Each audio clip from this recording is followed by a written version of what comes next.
નમસ્કાર ખેડૂત મિત્રો, બટાકાના પાયાના ખાતરો વિશે મને ખેડૂતો વારંવાર પૂછતા હોય છે.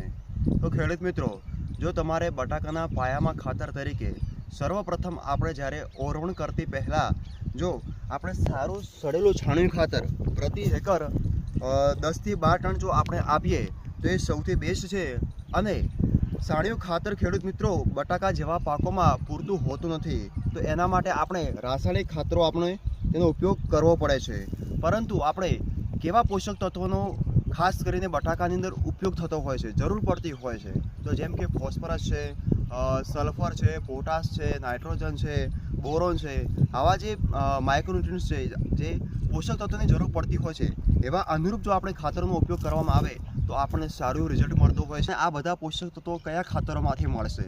તો પહેલું છે DAP, પછી છે 10-26-26, 9-24-24. આ 3 ખાતરો થઈ ગયા. હવે આની અંદર લગભગ આપણને મેઇન જે પોષક તત્વો છે એ મળી રહે છે. આના સિવાય તો આપણે મિક્સ માઇક્રોન્યુટ્રિયન્ટ વિથ બોરોનનો આપણે ઉપયોગ કરી શકીએ છીએ. પછી માઇક્રોરાજાનો પણ ઉપયોગ કરી શકીએ છીએ.